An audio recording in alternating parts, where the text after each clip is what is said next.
네, 날선 투표 4시보다 조금 일찍 만나는 썰전 라이브 시작합니다. 먼저 오늘 패널 소개하겠습니다. 국민의힘 윤희석 전 대변인, 김재섭 전 비대위원, 더불어민주당 장철민 의원, 정의당 박원석 전 의원 나왔습니다. 안녕하십니까? 안녕하세요. 저희가 최근 며칠간 바이든이냐 날리면이냐, 그러면 2X, 곱게 얘기해서 녀석들은 어떻게 하냐로 줄곧 얘기를 했는데 새로운 이슈가 하나 또 나왔습니다. 바로 감사원이 서해 공무원 피격 사건과 관련해서 문재인 전 대통령에게 서면 질의를 보낸 겁니다. 주제부터 보겠습니다. 네, 감사원이 문에게로 했는데요. 감사원이 서해 공무원 피격 사건과 관련해 문재인 전 대통령에게 서면 질의, 서면 조사를 통보하고 질문지까지 보냈습니다. 문재인 전 대통령은 질문지를 반송받지 않았는데 수령 거부했고요. 이메일은 반송을 했는데요. 여야는 맞서고 있습니다. 먼저 야당 얘기 그리고 여당의 얘기를 차례로 들어보겠습니다. 국민이 맡긴 권력으로 민생을 챙기는 것이 아니라 야당을 탄압하고 전 정부의 정치 보복을 가하는 데 주력하고 있습니다. 문재인 전 대통령은 정치 보복이라는 방패 뒤에 숨지 말고 국민들의 준엄한 질문에 그리고 유족들의 애끓는 절규에 답해야 할 것입니다. 예, 감사원이 서해 공무원 피격 사건이 있은 날 이 사건을 억지로 월북으로 규정짓는 거 아니냐. 그러면 문재인 전 대통령이 어떤 역할을 했냐. 이런 취지의 서면 질의를 보냈는데요. 자, 이게 정치 보복인지 아니면 전 대통령도 여기에 답해야 될 의무가 있는 건지 패널 분들의 얘기를 저희가 종합적으로 판넬로 좀 듣도록 하겠습니다. FD님이 판넬을 좀 가져다 주시겠습니까? 예. 서면 조사가 과연 어땠는지 일부에서는 전직 대통령에게 너무 심한 것 아니냐라는 얘기도 있고요. 문재인 전 대통령은 무례하다라는 입장을 윤건영 의원을 통해서 보냈습니다. 여러 얘기가 있는데 단적인 표현들을 부탁을 드리도록 하겠습니다. 예. 황석 전 의원님은 약간 고민 중이시고요. 예. 네, 네 분의 얘기를 일단 쭉 한번 봤고 저희가 여당 패널 분들의 얘기를 먼저 좀 들어보겠습니다. 두 분 먼저. 예. 감사원의 조사는 필요하면 하는 것이다. 필요하면 하는 것이다. 예. 물론 뭐 감사원에서 조사한다고 하니까 전직 대통령 측 입장이 이렇게 좋을 리는 없어요. 예, 그건 인정하지만 특히 감사원에서 조사하고자 하는 이 서해 공무원 피격 사건 같은 경우에는 제대로 된 어떤 자료가 남아 있지 않고, 즉 모든 것들이 다 대통령 기록물로 묶여 있기 때문에 제대로 뭔가 알기 어렵다. 그럼에도 불구하고 지금 나온 것만으로도 월북이라고 처음에 규정했던 것과는 정반대의 상황이 많이 감지가 돼 있으니 이번에 감사원에서 정확하게 한번 감사를 해보자, 이런 뜻으로 저는 받아들입니다. 그렇게 해야 되는 게 맞지 않나 봐요. 예. 이제 최근에 불거진 대북 문제 관련돼서는 하나는 이제 우리 공무원이 피살된 사건이 하나가 있고, 그 탈북 주민을 강제로 북송한 사건이 있고, 그 두 가지가 있는데, 첫 번째 그 이대준 씨 사망 사건과 관련돼서는 그 국가안전보장회의 그 이후에 특수 정보들이 삭제됐다라는 의혹들이 제기됐기 때문에 사실은 청와대의 지시가 없으면 그렇게 삭제되기가 불가능했다라는 당연히 비판이 나올 수밖에 없는 것이고, 강제여민 북송 북한 주민 북송 사건과 관련돼서도 사실은 그 2019년에 외교부 장관이 우리 외통위에서 했던 발언들을 보게 되면 컨트롤 타워가 안보실이다라는 얘기를 했거든요. 근데 안보실장이라는 사람은 대외적 행정 처분을 못하는 사람이다. 그러니까 말하자면 대통령의 지시를 받아서 움직이는 사람이다라는 걸 생각해 보면 무조건 이 두 가지 이슈에 다 문재인 대통령이 그 상단에 있다라는 것이거든요. 그럼 감사원 입장에서는 어쩔 수 없이 조사를 해야 될 텐데, 감사원 입장에서 나름의 배려를 한 것 같아요. 제가 오픈북 테스트라고 쓴 것이 직접 가서 방문을 해서 문재인 대통령을 조사를 할 수도 있고 아니면 소원을 해서 조사할 수도 있는데 서면 조사만 좀 응해달라고 한 거거든요. 그럼 집에서 오픈북으로 답안만 적어주십시오라고 부탁을 했는데 그것도 싫다라고 하는 거니까 저는 그래서 이제 오픈북 테스트다 이렇게 적어봤습니다. 네, 그러면 야당 패널 분들의 얘기도 들어보도록 하겠습니다. 먼저 박원석 의원님은 감사원의 조사는 충성 경쟁이다. 중성 경쟁이다. 예. 그 지금 이 서해 공무원 사건에 대해서 뭐 국정원, 감사원, 검찰 앞다퉈 가지고 뭐 수사도 하고 고발도 하고 또 감사도 하고 있는데 저는 이 사안 자체에 대한 감사는 할 수 있다고 봐요. 감사원이. 그런데 이미 이제 퇴직한 공무원인 다시는 공직에 나갈 가능성이 없는 전직 대통령을 왜 서면 조사를 하죠? 잘 납득이 안 되는 측면이 있고요. 물론 과거에 전례가 있다고 합니다. 과거에 노태우 대통령을 상대로 뭐 평화의 댐, 또 율곡 사업 이런 거 질의서를 보냈고 김영삼 대통령을 상대로 보낸 적이 있었는데 과거에도 이제 응하지 않은 적이 있어요. 그 예. 질의서를 보냈을 때. 근데 지금 이 사안이 비단 요 사안뿐만 아니고 감사원이 지금 한 30여 가지가 넘는 특정 감사를 추진을 하고 있는데 이게 전부 전 정권을 향해서 칼날을 겨누고 있는 사안들이고 대부분 다 문재인 대통령을 겨냥한 그런 감사를 하고 있고 이걸 주도하는 사람이 누구냐면 감사원의 유병호 사무총장이에요. 예. 아시다시피 최재 감사원장은 감사위원을 하다가 지난 정부에서 감사원장으로 임명된 문재인 대통령이 어떻게 보면 인사를 했던 사람이고 유병호 이 사무총장은 감사연구원장이었어요. 그러니까 2급 공무원이 가는 감사연구원장을 하다가 일약 2단계를 건너뛰어가지고 벼락 출세를 어떻게 보면 공직생활 말년에 한 거죠. 인수위 전문위원을 거쳐서 저는 이분이 일종의 이제 결초보온성 이런 무리한 감사를 추진하고 있는 게 아닌가. 예. 게다가 어찌됐건 이 정부 임기 초에 전 정권 사정에 대한 성과를 내야 된다.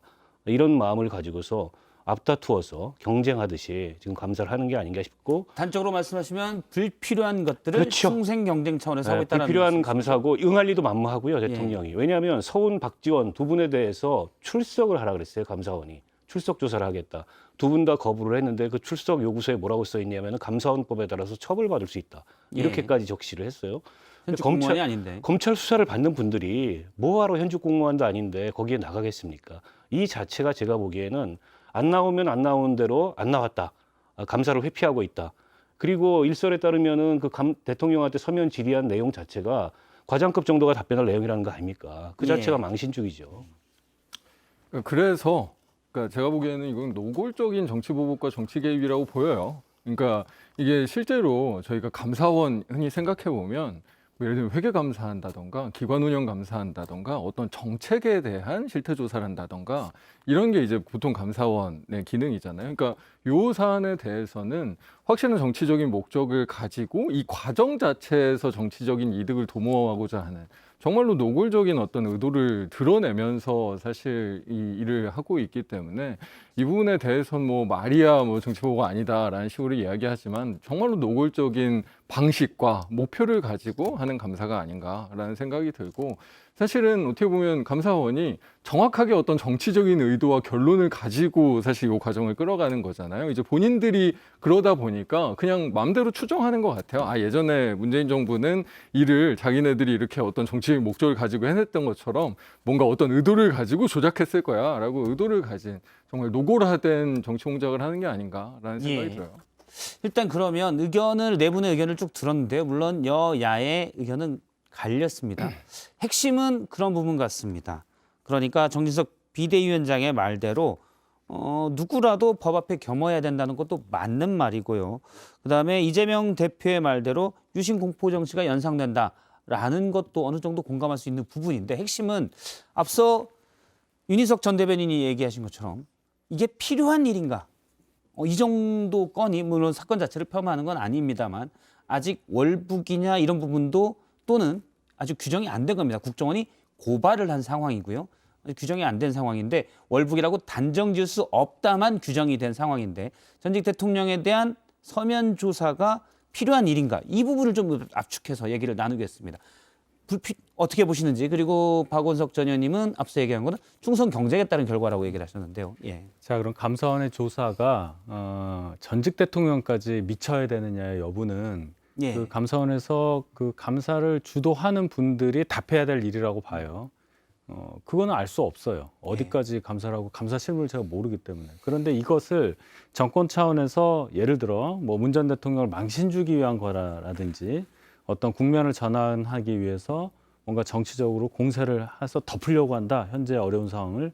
이건 좀 과한 해석이라고 해요. 왜냐하면 문 전 대통령을 공격해서 얻을 게 없어요. 국민의힘이나 뭐 대통령실에서. 왜냐?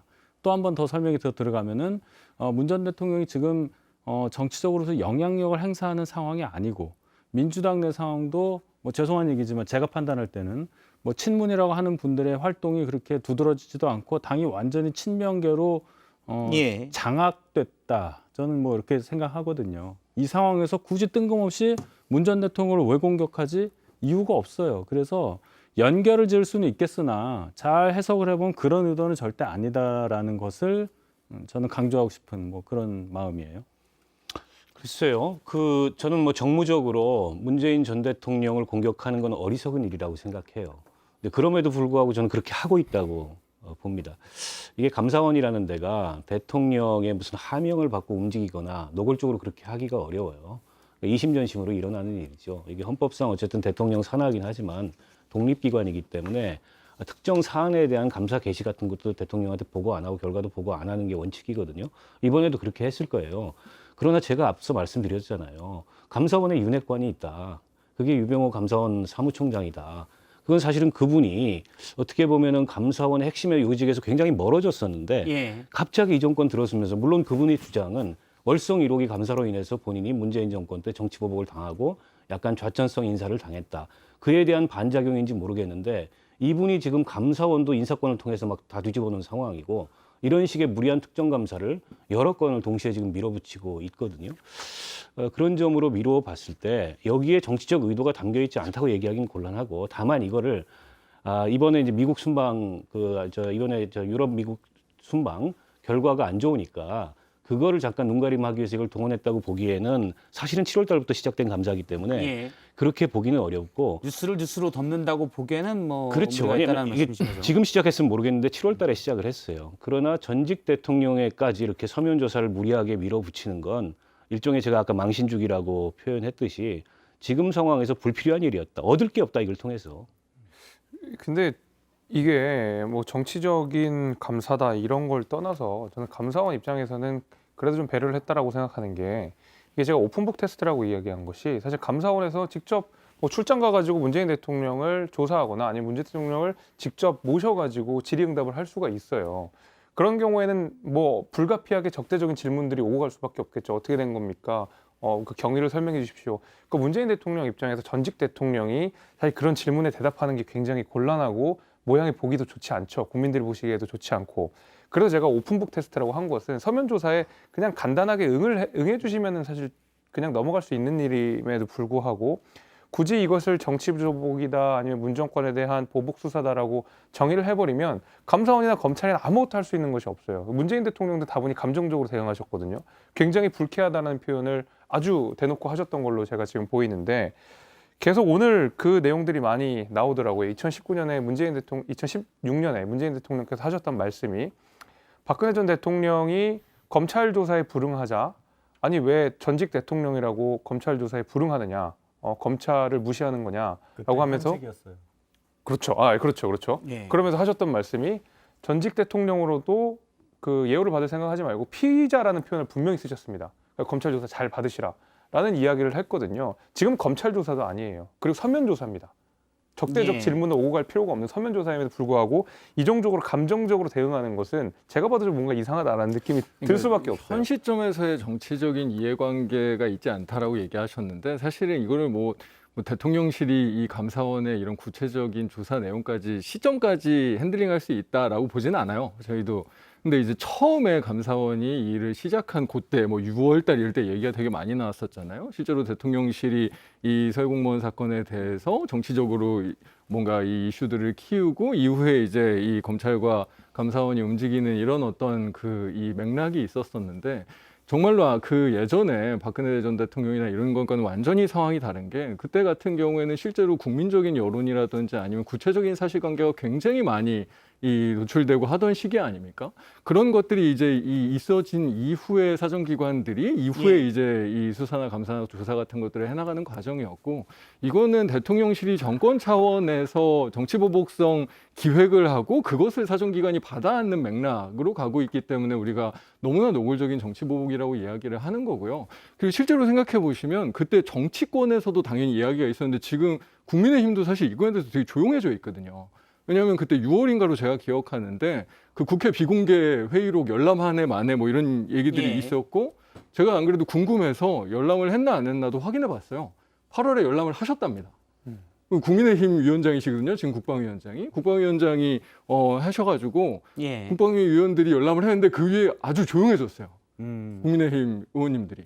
그러니까 이 건에 대해서 이 사실관계가 그렇구나라고 제가 보기에는 약간 판단을 또 하신 게 아닌가. 예전에 이제 국방위에서 실제로 그렇게 말을 하셨던 것처럼. 그러니까 이게 한 거죠. 정치권에서의 사실은 어떻게 보면 이 부분에 대해서 이 얘기를 더 하는 게 약간 무리수겠다라는 내적 판단이 있지 않나라는 예. 생각이 드는데, 그런 상황에서 지금 감사원이 사실 굉장히 무리하고 거칠고 뭔가 결과를 이렇게 이 특정해서 하는 방식으로 하는 게, 이거는 정말로 아주 거친 아니, 방식의 근데 정치보복인 것 같아요. 지금 감사원이 보냈다는 서면 질의 내용, 그건 이제 문재인 대통령 쪽만 알아요. 그거 공개되지는 않았어요. 근데 나온 보도나 이런 걸 종합해 보면 결정적으로 대통령한테 묻지 않고서는 확인이 불가능한 이런 사실들을 특정해서 서면 질의서를 보낸 것 같지 않고, 전반적으로 이 사건 관련돼서 이런저런 질문을 보낸 것 같아요. 그 자체가 저는 의도가 잘못됐다는 거죠. 전직 대통령을 최소한 감사원이 서면 조사를 하려면 대통령을 통하지 않고서는 확인이 안 되는 이런 결정적 사실을 가지고 어떤 혐의를 가지고 예. 말하자면 질문을 해야 되는데, 그게 아니고 당연히 그런 불쾌감을 느끼지 않겠습니까? 지금 말씀하신 내용은 그러면 예를 들어 감사원이 전 정부의 모든 의사결정을 다 한다면 매번 건건이 전직 대통령에게 서면질을 할 거냐? 그렇죠. 우리나라 이렇게 된다는 거죠? 대통령제에서 대통령과 무관한 정책적 의사결정이라는 건 있을 수가 없어요. 연결하려면 다 연결할 수 있습니다. 그러면 지금 감사원이 하고 있는 이러저러한 이슈들에 대한 특정 감사들을 다 그럼 이 질의서를 보낼 겁니까, 대통령한테? 그렇기 때문에 사실은 지금 문재인 대통령 쪽에서도 여당에서도 이건 무리한 감사권 남용이다, 이런 지적을 하는 거죠. 박근혜 전 대통령이 당시에 수사를 받았어야 되는 상황하고는 다른 거예요. 그거 동일시할 수가 없습니다. 예. 일단 윤건영 의원이 문재인 정부에서는 국정상황실장을 했었죠. 문재인 전 대통령의 구체적 발언을 공개했는데요. 직접 들어보겠습니다.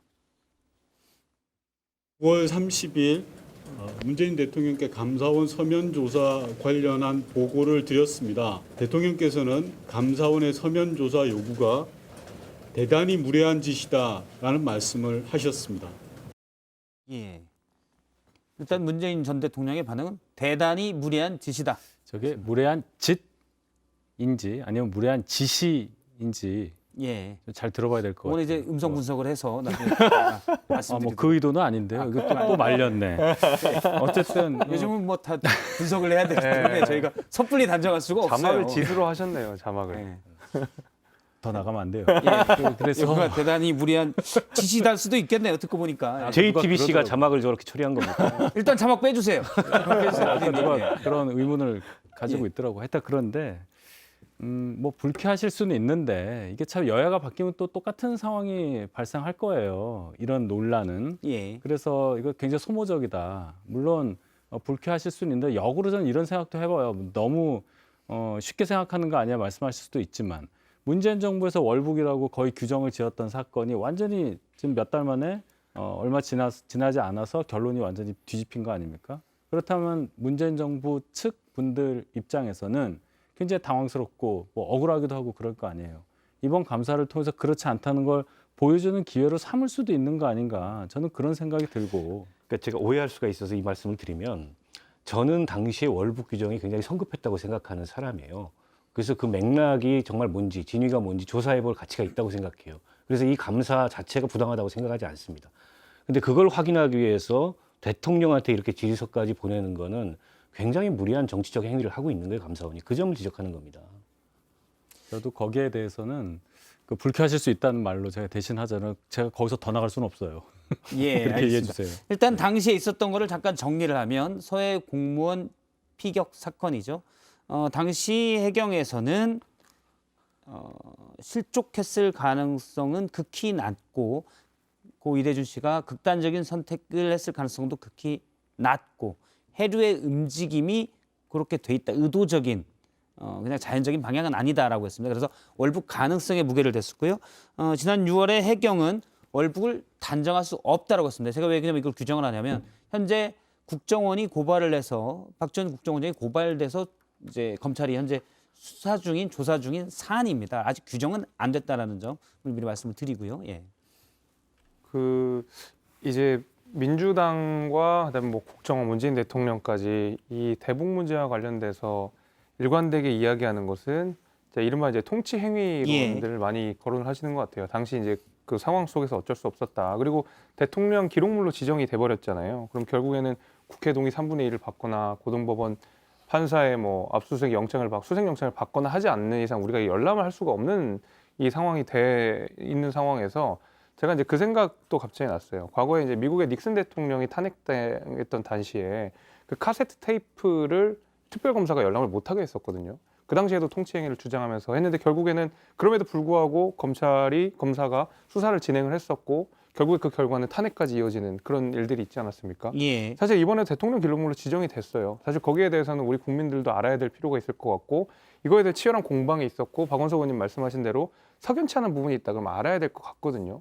근데 이거에 대해서 무조건적인 정치 보복이라고 규정해놓고 이런저런 수사 자체도 못하게 하고 문재인 대통령에 대한 최소한의 배려, 그러니까 서면 조사로서 지금 이 감사원이 궁금해하는 점들을 가름하고 있는 상황 속에서도 이것을 무조건 안 된다라고 막으면 사실 조사할 수 있는 내용들의 한계가 있을 수밖에 없다고 생각이 됩니다. 그러니까 아까 카세트 테이프도 얘기하셨는데 그러니까 자꾸 이게 핵심이 비껴나서 그래요. 그러니까 저희가 그 월북에 대한 사실관계 판단 같은 것도 실제로 계속 얘기 많이 나오던 것도 이 SI 부분이었었잖아요. 그 SI가 사실 이례적으로 굉장히 자세하다라는 내용까지 실제로 있었고 그 관련된 내용이 국회에도 사실은 굉장히 뭐 그대로는 아니지만 상당 부분의 내용들을 거의 다 넣어서 국회에서 비공개 보고도 있었던 거고 그 비공개 회의록도 사실 그래서 열람을 한 해 만에 했었던 이 핵심 라인이 있었는데 이거에서 굉장히 벗어나 있는 이야기거든요. 그러니까 예. 그 SI가 정말로 그 월북 판단을 하기에 어느 정도 충분했는지 여부, 그 SI가 어느 시점에 이 유통되고 도달되고 의사결정에 활용됐는지 이게 사실 핵심인 거 아니에요.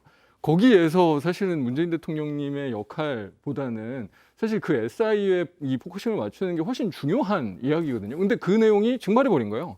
사실은 분명히 열람 행위도 있었고 그 내용적인 것도 사실 국민의힘 당도 지금 갖고 있는 상황에서 예. 그것들은 완전히 사라지고 감사원이 그냥 무턱대고 지금 전직 대통령에게 조사를 들어간 거는 사실은 핵심을 완전히 벗어나 아까 얘기한 카세트 테이프는 완전히 다 사라지고 완전히 정치적인 의도와 그런 방법, 거친 방법만 남아있는 그래서 저는 이게 사실 나중에 오히려 이 자체가 이 어떻게 보면 서해 공무원 사건보다 훨씬 더 큰 문제를 가져올 수 있다고 봅니다. 일단은 감사원에서는 93년 노태우 전 대통령, 98년 김영삼 전 대통령에게도 각각 질문서를 보낸 바 있고 이명박 박근혜 전 대통령에게도 보내려 했으나 수령을 거부해서 보내지 않았다라고 얘기한 바는 있습니다.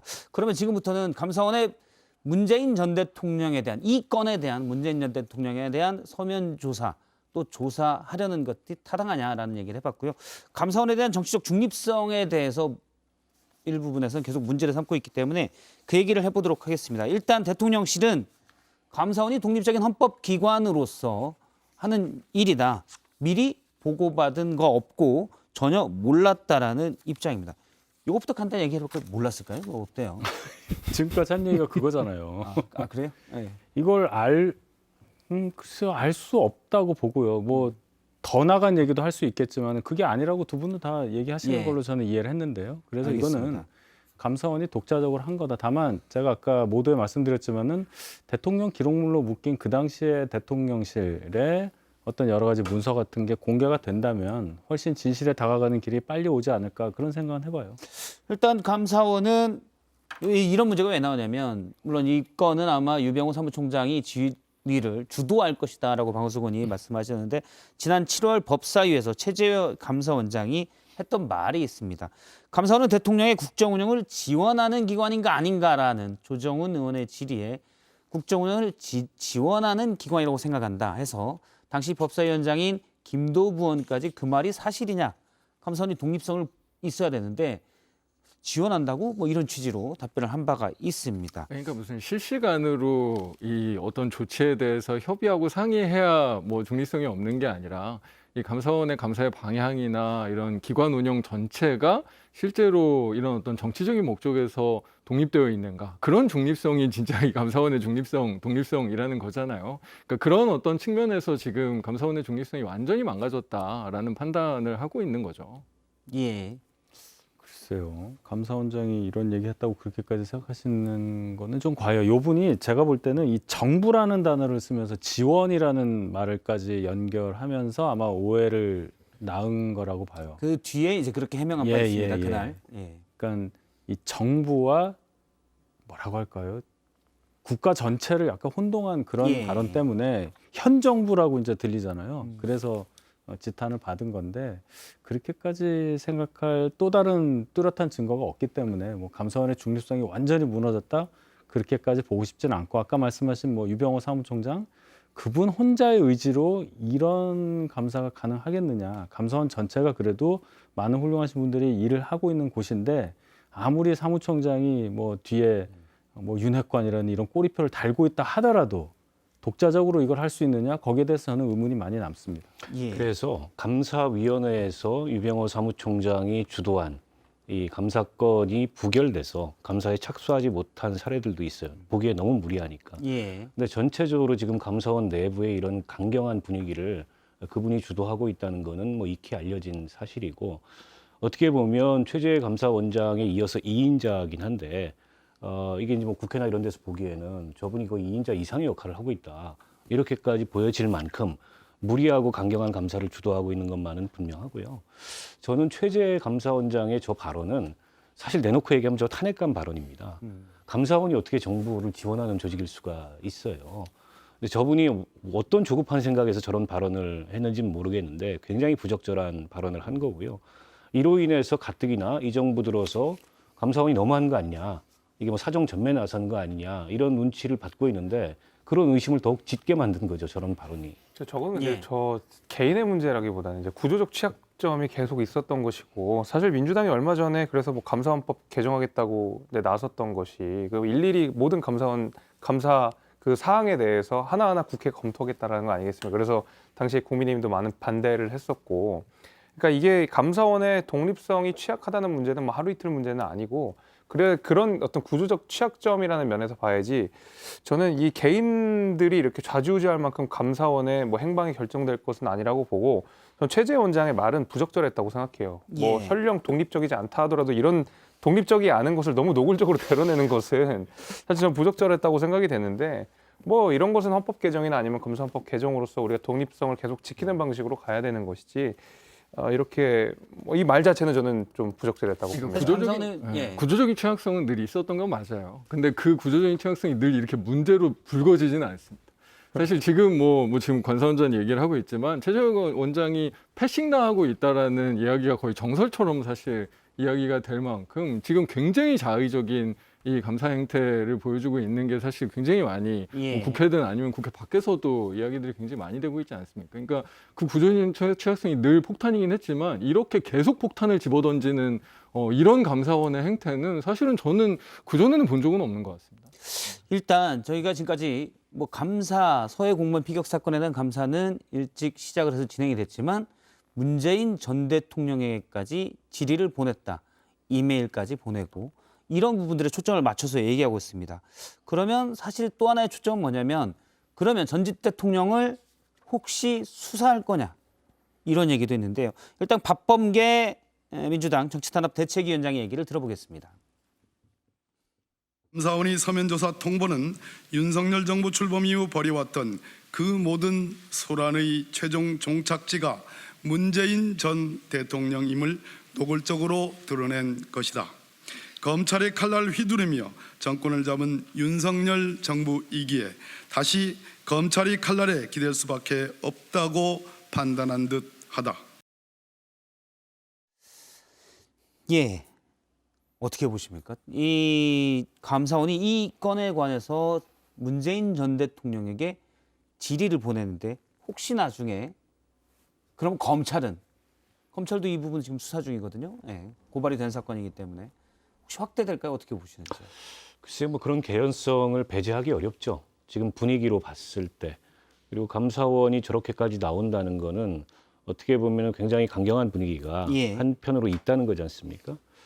결국 이 서해 공무원 사건이나 또 북송 어민 사건의 최종적 의사결정은 문재인 대통령의 의지로 이루어졌을 것이고 그에 대해서 수사를 하거나 따져봐야 되겠다라는 그 기류가 있는 거죠. 지금 뭐 여권이나 사정기관 일각에. 그렇게 본다면은 저는 검찰 수사가 아직 뭐 어디까지 어떻게 진행되고 있는지는 모르겠으나 서훈 그 전 실장하고 박지원 전 원장에 대해서는 어쨌든 피고발인으로 예. 특정을 해서 수사를 착수하고 있는 거 아니겠어요? 거기서 더 나갈 개연성이 없다고 보기 어렵죠. 그렇게 되면 전 정권과 현 정권이 또 전면적으로 충돌하는 그런 양상이 되지 않을까 싶어요. 이럴 때 늘 나오는 얘기가 있죠. 가정에 근거한 질문에는 답하지 않겠다. 네. 그런 얘기를 하는데 답하지 않는. 아니요, 저는 예. 저는 얘기합니다. 예. 감사와 수사는 일단 다르잖아요. 어떤 위법 사항이 있어야 수사를 들어가는 거고 또 대통령, 전직 대통령이라고 해서 뭐 수사에 성역이 있다고는 생각하지 않는데 그만큼 더 신중을 기해야 되는 예. 상황인 건 다 상식이니까 지금은 제가 볼 때는 예단하는 것은 위험하다 이렇게 예. 봅니다. 저도 이게 약간 전 정부에 대한 수사 감사에 대해서 민주당이 너무 결계를 치는 느낌도 좀 있어요. 근처에도 못 가게 하는 거. 약간 요만큼 한 발자국 나가려면 이거 정치 탄압이야. 벌써 지금 그 박범계 의원의 아까 전에 뭐 위원장 이름이 정치 탄압 대책위원장 뭐 이렇게 예. 굉장히 거창한 이름까지 걸어 가시면서 절대로 민주당을 향한 수사, 특히 이제 이재명 대표나 문재인 전 대통령에 대한 수사 감사는 이거는 무조건 정치 보복 내지는 정치 탄압으로서 규정하고 한 발자국도 진척하지 못하게 하는 사실 정치적 결계들을 계속 쌓고 있거든요. 근데 과연 그것이 맞느냐라는 의문도 되돌아서 할 필요가 있을 것 같거든요. 이게 전 정부에 대한 수사나 감사를 그렇다고 손 놓고 있을 수는 없는 거예요. 같은 정당이 연달아서 재집권을 하더라도 당연히 전 정부에 대한 수사 감사를 했거든요.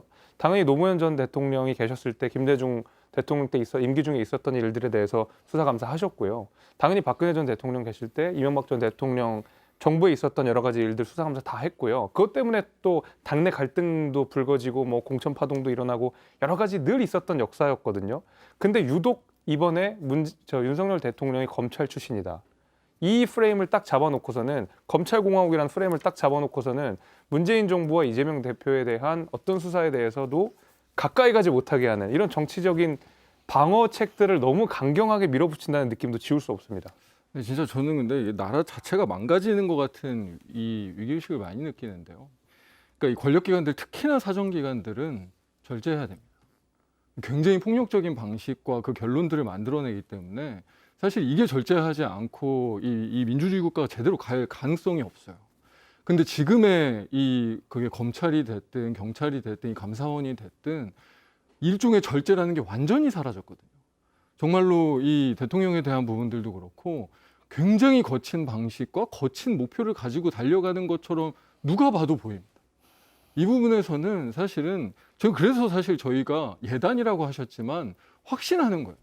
이거는 정말 문재인 대통령을 어떻게든 이 테이블 위에 올리기 위해 어떤 이 단계를 밟고 있는 거구나 라는 생각이 굉장히 강하게 드는 거고 그렇게 이 사정기관들이 권력기관들이 권력을 남용하는 부분에 대한 굉장히 큰 우려 위기의식을 갖고 사실 저희 당이 대응을 하는 거거든요. 이게 무조건 뭐 대통령이었으니까 성역이다 이런 차원이 아니라 우리 지금 대한민국의 민주주의가 망가지고 있는 것 같은 위기감이 굉장히 크게 작동하는 거예요. 예. 일단은 만일 전직 대통령에 대한 수사까지 간다면 지금 윤희석 대변인님 말씀은 그런 부분은 되게 신중해야 되고 현재 상황으로는 그럴 건 아니라고 본다는 말씀이죠. 윤희석 대변인님 말씀이 상당히 합리적인 부분이 많은데 현직 용산과는 조금 다르게 가는 방향이 최근에 많이 나와서 이거 어떻게 해야 될지 모르겠네요. 저런 바른 목소리가 있어야죠. 아니, 목소리는 있는데 네. 되게 뭐 이게 좀 어떻게 보면 용산 핵심으로서 이렇게 좀 거기가 예상을 해야 되는데 거기가 비합리적이기 때문에 여권 내부에서 저런 합리적이고 균형감 있는 목소리가 계속 나와야 됩니다. 그런 면에서 윤희석 대변인이 굉장히 좋아요, 저는. 저도 응원합니다. 든든합니다. 네, 저도 든든합니다. 제가 볼 때 여기서 김재수 비대위원이 응원하는 게 제일 아프게 들리시는 그런 부분인 것 같아요. 예. 윤석 대변인님의 앞길에 강동감에 아문을 들이우고 있는 김대섭 비대위원이었습니다.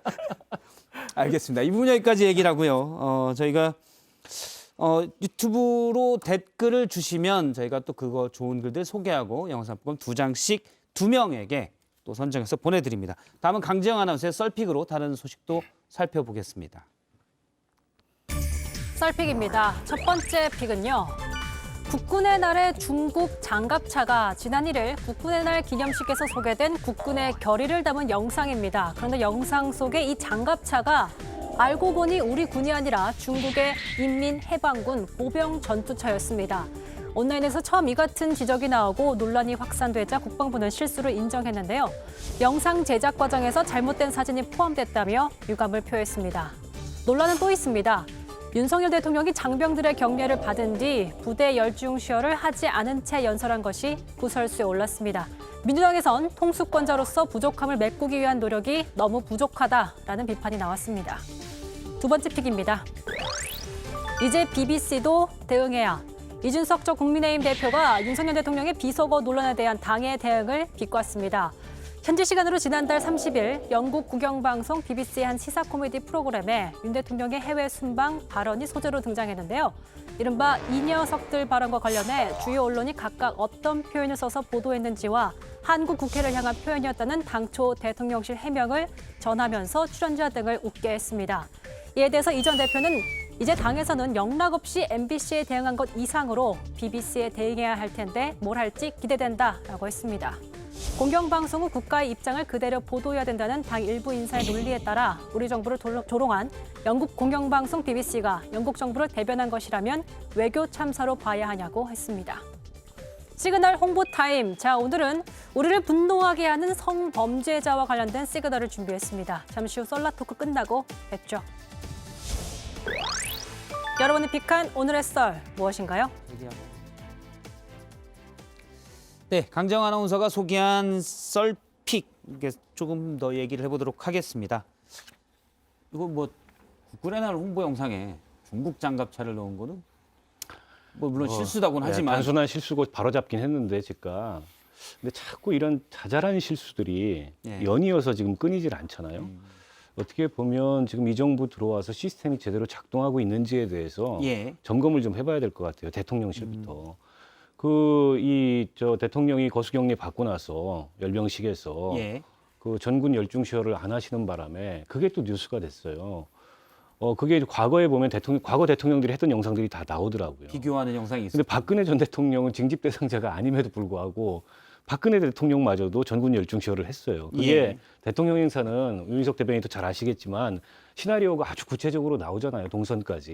그러니까 그 시나리오가 없었을 리가 없단 말이에요. 대통령이 그거에 익숙하지 않아서 순간 그걸 갖다가 이제 좀 잊어버리고 그냥 연설을 하시려고 그러다가 다른 지휘관이 대신해서 더 큰 사고는 맞긴 했지만 하마터면 전군이 이러고서 연설을 들을 뻔했던 상황이잖아요. 예. 그러니까 이런 실수가 계속 나온다는 것 자체에 대해서 좀 위기감을 가져야 된다. 지휘관이 빠르게 대처하지 않았다면 민망한 상황이 연출될 수 있을 뻔한. 전군이 이러고 연설 듣는 거예요. 예. 뭐 어떡합니까? 군대는 열중시를 안 하면 이러고 있어야지. 그거 2분 있으면 팔 떨리죠. 예. 왜 절 보십니까? 알겠습니다. 제가 볼 때는 이게 깜빡하실 수 있는 거죠. 예, 그래도 왜 웃으세요? 지휘관이 순발력 있게 대처해서 별 일은 없었다는 거를 이제 뭐 좋게 생각하고 예. 이런 자잘한 걸 자꾸만 얘기를 하시니까 이걸 듣는 입장에서 어떤 생각이 드냐면 무슨 스토킹하냐 이런 생각이 들어요. 뭐 탕모 씨, 탁현민 예. 그분은 뭐만 나오면 무슨 의전 전문 비평가인지 뭔지 모르겠는데 뭐 이거를 실패를 인정 안 하면 어떻게 된다는 등 이런 얘기 하시는데 무슨 말인지는 알겠는데 뭐만 나오면 이렇게 얘기를 하니까 이게 고지고대로 들리지가 않는 거죠. 물론 그런 게 없었으면 그런 실수가 없으면 좋은데 실수라는 게 뭐 하고 싶어서 하는 건 아니잖아요. 그런 심정이에요. 그러니까 이제 지금 의원하기 전에 이제 당직자 원내 행정 예. 당직자를 했었는데 그럴 때 매일 같이 스트레스 받았던 일이 큰 일이 사실은 아니었어요. 작은 일에서 혹시 실수가 있을까? 여러 가지 의전이든 아니면 뭐 회의 준비든 지금에서 절차든 이 부분에서 조금이라도 실수가 있으면 작은 일이 자꾸 큰 일을 흐트리기 때문에 사실은 작은 일들을 정말 잘 정교하게 해내는 게 실무자일 때는 정말 가장 큰 스트레스거든요. 근데 그 체계가 무너지고 있다는 걱정을 지금 하는 거잖아요. 그 실제로. 열중시효를 하지 않은 부분 잠깐 저희가 영상도 뭐 많이들 나왔지만 잠깐 있습니다. 영상을 잠깐 보면 바로 다음은 예. 대통령께서 하단하시어 기념사를 하시겠습니다. 이렇게 충성 기념사.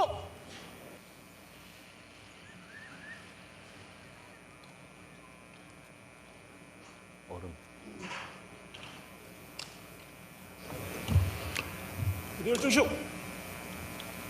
예, 대통령이 경례를 내리고 이제 연설을 하려고 했는데 원래 이제 그때 열중시효를 해야 경례한 상태에서 내리잖아요. 저도 이제 군대를 다녀와서 알고 있지만 만약에 경례한 상태에서 연설을 들을 뻔한 뭐 사소한 부분이긴 하지만요. 예. 썰픽이 너무 긴데요. 그러게요. 좀 여기까지만 할까요? 넘어갈 때가 된 것 같아요. 알겠습니다. 그럼 2분이 지난 것 같네요. 다음은 BBC입니다. BBC도 대응이 또 있네요. 예. 썰픽이 기네. 해봐야 한 BBC가 더. 요건 어떻게 보십니까? 이건 뭐 BBC의 약간 자유죠. BBC 예능, 그러니까 정치 예능인 것 같아요. 우리로 따지면 뭐 SNL 같은 풍자하는 이런 프로그램이고 거기서 다른 나라 정상들도 많이 이렇게 좀 우스꽝스럽게 묘사도 하고 그런 것 같은데 이런 거죠. 그 지난번에 우리가 뭐 조문 논란도 있었고 또 이번에 이제 미국에서 그 발언도 있었는데 국가 간의 관계에서는 그런 한마이크 사고나 이거를 외교적으로 별로 티를 내지 않습니다. 미국에서도 아무 문제가 없다 한미동맹 이렇게 얘기하고 영국 대사도 조문 오셔서 감사하겠다. 근데 이제 문제는 가십이 누적되는 거죠.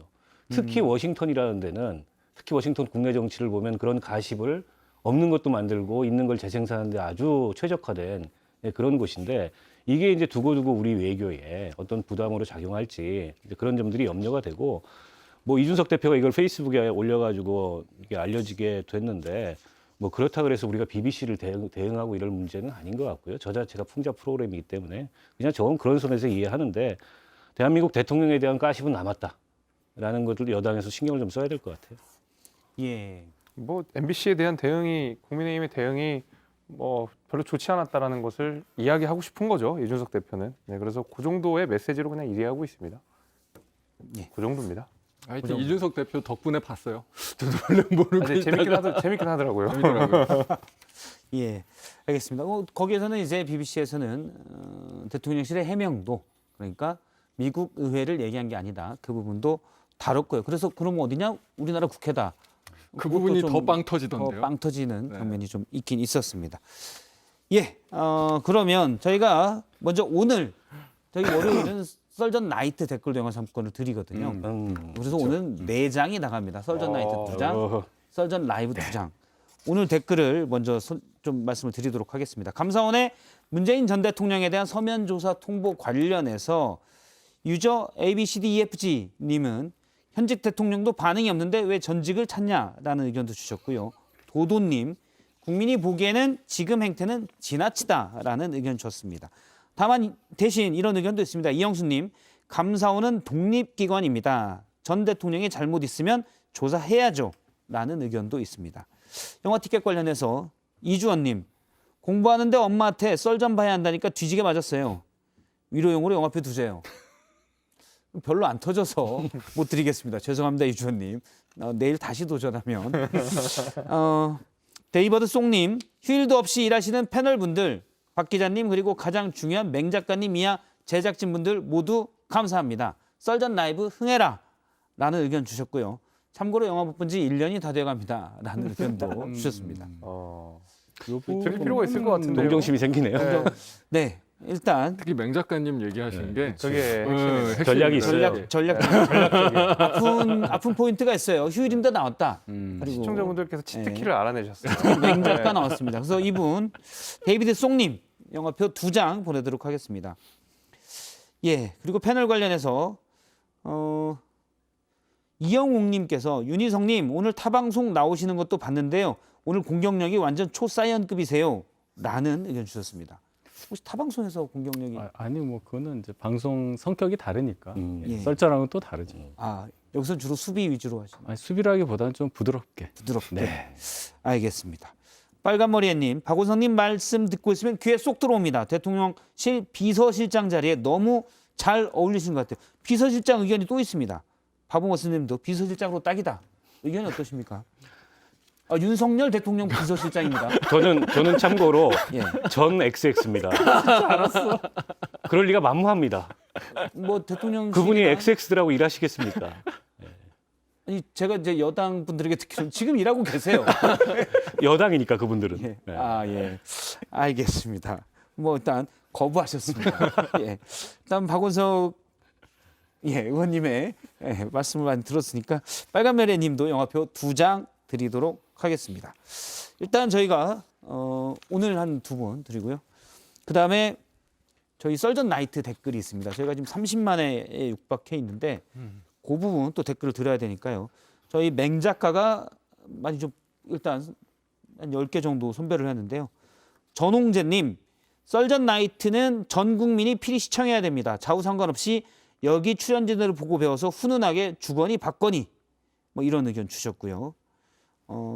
솔직히 너무 재밌잖아 이 방송라고 주셨습니다. 썰전 나이트에 대한 많은 분들의 의견은 여야 패널이 다른 방송과 달리 썰전 라이브도 마찬가지인데요.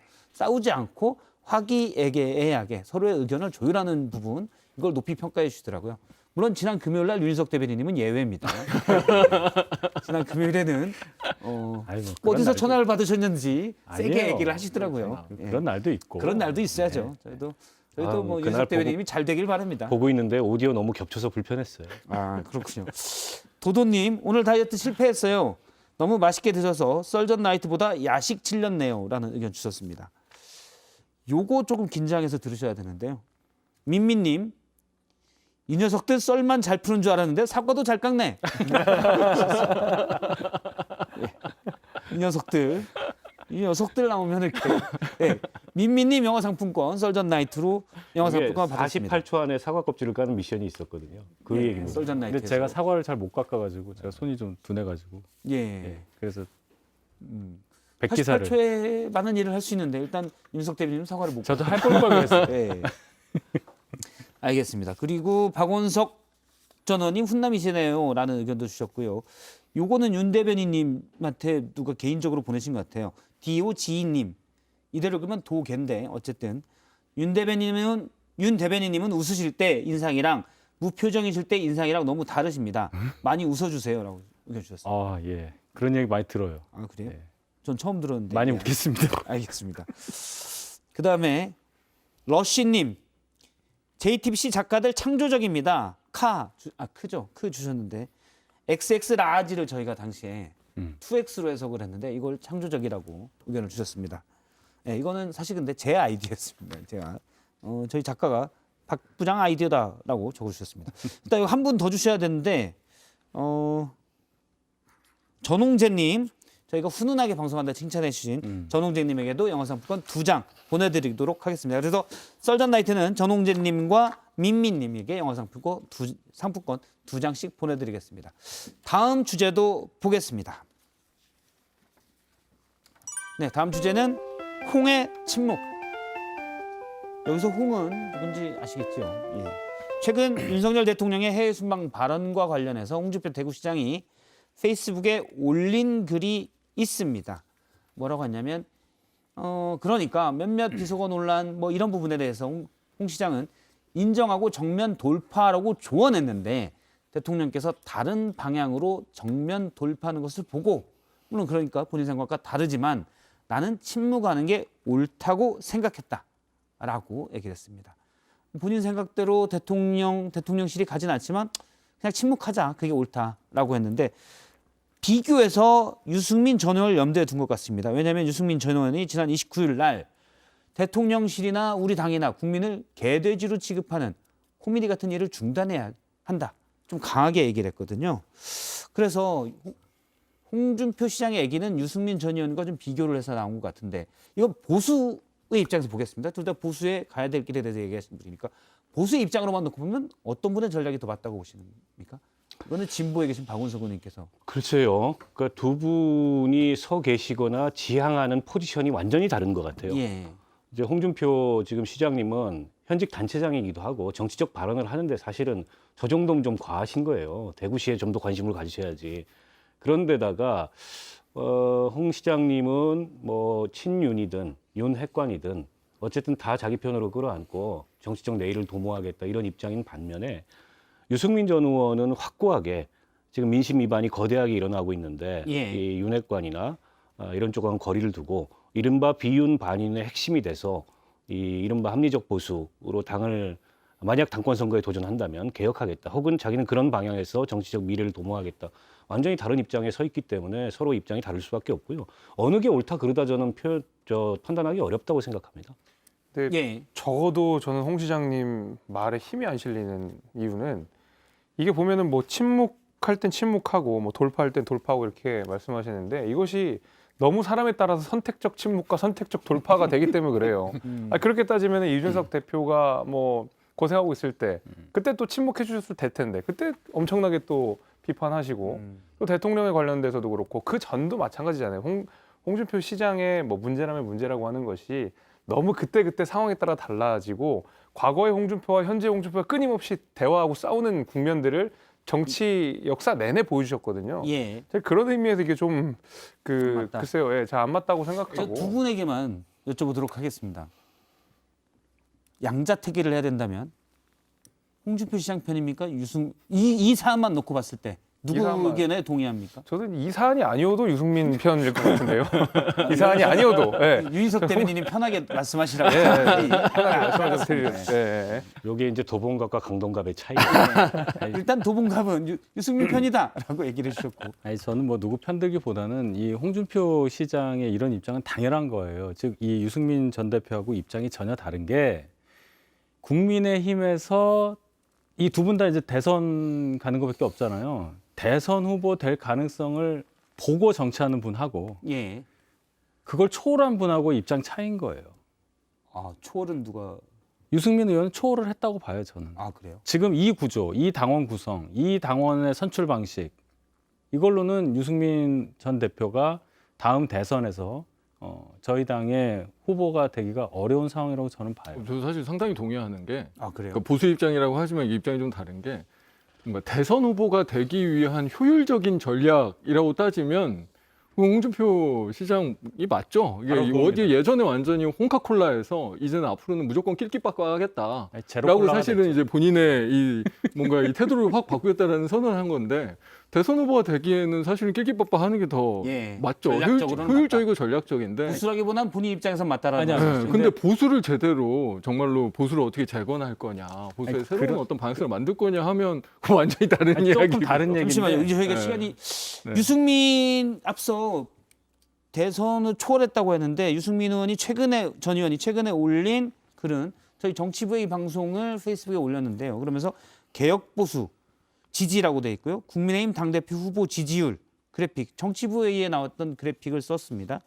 본인이 가장 지지율이 높다. 일반 대상 여론조사죠. 이걸 올렸습니다. 그래서 여기에 대해서 홍준표 시장은 개혁적이지도 않은 사람들이 입으로만 내세우는 개혁보수 타령 이제 그만해라 지겹다라고 했는데 일각에서는 이 얘기도 사실은 차기 대선 주자로서 유승민 의원을 견제하는 것 아니냐라는 해석도 있거든요. 근데 저는 이 홍준표 시장님께서 이 내용을 좀 새겨 들으셨으면 좋을 것 같은 게 뭐냐면 저도 이 개혁 보수라는 말 자체에 대해서 그렇게 지향하지 않고 네. 개혁 보수 안에 담긴 내용에 대해서도 동의하지 않는 부분들이 굉장히 많은데 왜 자꾸 보수 앞에 개혁이라는 말이 붙었을 때 인기가 있는지를 한 번쯤 되돌아볼 필요가 있는 게 개혁 보수라는 말이 제일 인기 많았을 때가 당시 이 새누리당의 박근혜 전 대통령이 탄핵당하고 나서 개혁보수라는 기치를 열고 나서 그때 한참 인기가 있었고 지금 뜬금없는 시기에 개혁보수라는 말이 왜 인기가 있는지를 생각해 보면 계속 개혁의 뭐라 그럴까요? 내용들을 만들고 계시는 것에 대한 반성도 저는 분명히 필요하다고 생각이 됩니다. 예, 알겠습니다. 오늘 여기까지 네 분의 얘기를 들었습니다. 예, 오늘 내용 말씀 고맙습니다. 감사합니다.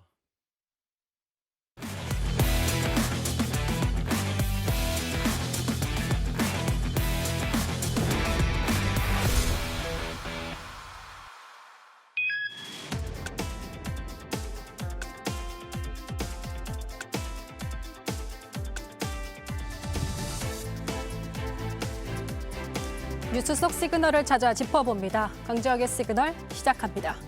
오늘의 시그널, 나와도 문제. 어린 자녀를 둔 시청자분들 오늘의 시그널 꼭 주목해 주시기 바랍니다. 오는 17일 미성년자 11명을 성폭행한 혐의로 징역 15년형을 받은 김근식이 만기 출소합니다.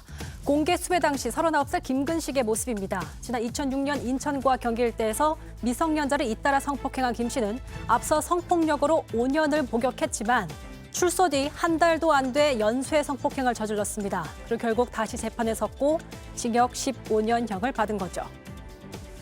김근식이 출소 후 어디에 살지는 아직 알려지지 않았습니다. 하지만 미성년을 대상으로 성범죄를 다시 저질렀던 만큼 출소 후 재범 가능성에 대해 우려의 목소리가 큰 상황입니다. 법무부와 법원도 재범을 막기 위해서 여러 가지 조치를 내놨습니다. 전자발찌, 10년 착용, 아동과 청소년이 등교하는 시간대에 외출을 금지하도록 했고요. 법무부는 보호관찰을 전담 배치해서 24시간 관리하겠다고 밝혔습니다. 하지만 전자발찌를 착용한 범죄자들의 사건이 최근에 이렇게 많다 보니 전자발찌 실효성에 대해 의문을 제기하는 목소리는 커지고 있습니다. 특히 미성년 자녀를 둔 부모들의 입장을 보면요. 하교하고 애들 학원 가는 시간은 어떻게 하냐. 정말 기가 막히고 코가 막히다. 내가 아이를 잘 단속시키는 것밖에 방법이 없겠다.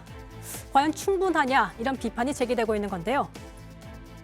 실제로 성범죄자 거주 현황을 살펴보면 전국 초중고 2곳 중 한 곳은 1km 이내에 신상정보가 등록된 성범죄자가 살고 있습니다. 특히 인구 밀집도가 높은 서울의 경우 관내 학교 중 80%의 학교에 인근에 성범죄자가 거주하는 것으로 드러나고 부산, 인천 등 대도시의 경우도 70%에 육박합니다. 이렇다 보니 미성년 자녀를 둔 부모들의 걱정이 클 수밖에 없는 상황인데요.